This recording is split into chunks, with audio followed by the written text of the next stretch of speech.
CNBC contributor Dr. Scott Gottlieb joining us once again this evening. He, of course, the former head of the FDA, now a CNBC contributor. Dr. Gottlieb, as always, good to see you.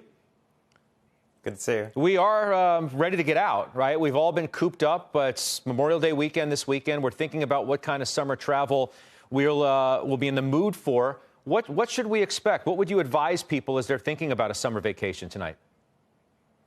Well, look, I don't think we should preemptively plan for a bad outcome this summer. I think that there is going to be a seasonal effect on this virus, meaning that as we get into the summer months, as we get into warm, hot, humid weather, that will have an impact on viral spread. We typically don't see respiratory pathogens transfer that much in the summertime. Flu and coronaviruses typically don't circulate in the summertime. So we might catch a break in July and August, and we may see transmission break off, and we may be able to get back to more of the things that we enjoy, and the risk goes down quite a bit. And that's what I would hope for.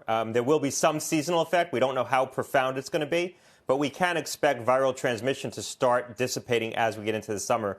I will just say that shouldn't give us a sense of security going into the fall, because the risk will pick up as we go into the fall. So if we do catch a break and July and August are light, we still need to be vigilant come September, October, November that this could come back. Royal Caribbean tonight, Dr. Gottlieb, canceling its cruises through July. Those lead to more difficult questions, of course, about the willingness to take a cruise, maybe in the later part of the summer. Hotel rooms, rental cars, the airport experience itself. How should people feel about the kind of personal concerns they may have as they're planning these trips?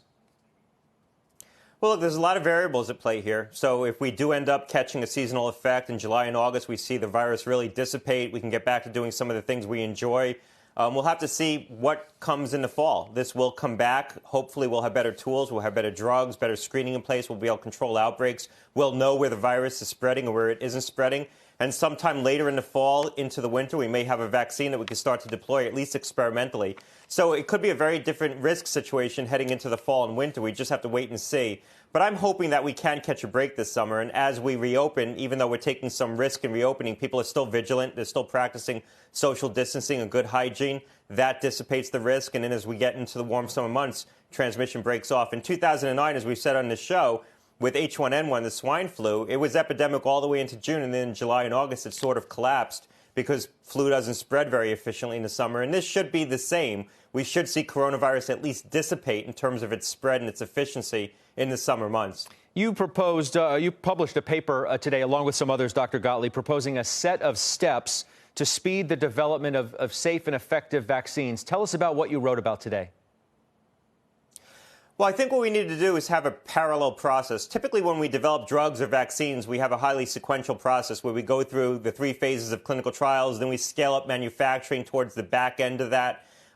We do preclinical studies in animals at the front end of that. I think what we need to think about in terms of developing a vaccine quickly is to do things in parallel. So at the same time that we're doing some clinical work, continue to do the work in the preclinical models, the animal models that can give us information about the immunogenicity of the vaccine, how well it's going to work, and also scale up that commercial manufacturing at the same time. So we need to do some things in a highly parallel process, all at once, if you will, so that we can accelerate the timeline to getting a vaccine. And that's what the government's really focused on right now. That's what the FDA and the other people who are involved in this are focused on, trying to, for example, scale up commercial manufacturing right at the outset and make those big investments in the large-scale manufacturing you're going to need to be able to produce a vaccine in the high volumes to inoculate the population. So that was the essence of what we were recommending in that paper in obviously more detail.